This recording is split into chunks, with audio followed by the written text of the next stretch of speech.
किसी कार्य को खूबसूरती से करने के लिए मनुष्य को उसे स्वयं करना चाहिए।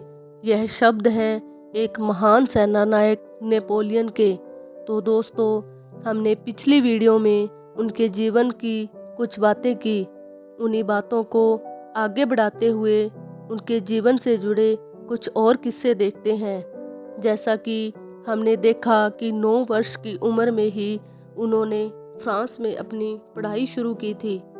1785 में जब नेपोलियन ने स्नातक की डिग्री पूरी की तो उनकी कक्षा में 58 विद्यार्थी थे। 58 विद्यार्थियों की कक्षा में नेपोलियन का स्थान 45वें स्थान पर था, जिससे हम यह सोच सकते हैं कि वह पढ़ाई में कितने होशियार थे। लेकिन इसके बावजूद भी वह कहते थे, मेरे शब्दकोश में असंभव शब्द नहीं है।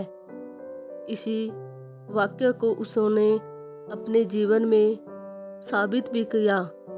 मात्र 16 वर्ष की आयु में नेपोलियन फ्रांस की सेना के तोपखाना रेजिमेंट में सेकंड लेफ्टिनेंट चुने गए। इसी दौरान नेपोलियन को पेरिस प्रशासन द्वारा लोगों को निशस्त्र करने का भार सौंपा गया, क्योंकि उस समय फ्रांस की क्रांति जोर पकड़ चुकी थी। इसी कार्य के दौरान एक दिन जब वह अपने कार्य में व्यस्त थे तो एक बच्चा हाथ में बंदूक लिए भागता हुआ उनके पास आया। उसके पीछे सिपाही थे। बच्चे ने घुसते ही कहा, मैं अपने पिता की बंदूक नहीं दूंगा, क्योंकि यह उनकी आखिरी निशानी है। नेपोलियन बच्चे की बहादुरी से बहुत प्रसन्न हुआ और उसने बच्चे को बंदूक के साथ लौट जाने का आदेश दिया। दूसरे दिन बालक की मां ने उन्हें धन्यवाद देने के लिए दावत दी। यह मां थी जोसेफाइन। इसी के साथ दोनों की मित्रता बढ़ती गई और एक दिन था मार्च 1776 का।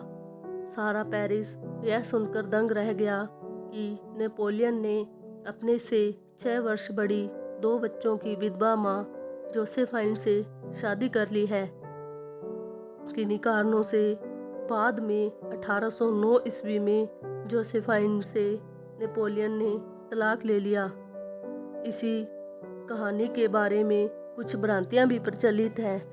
तो दोस्तों, इस प्रकार यह कुछ बातें नेपोलियन के निजी जीवन से जुड़ी थी। तो आज की वीडियो में इतना ही। मिलते हैं अगली वीडियो में। थैंक यू दोस्तों।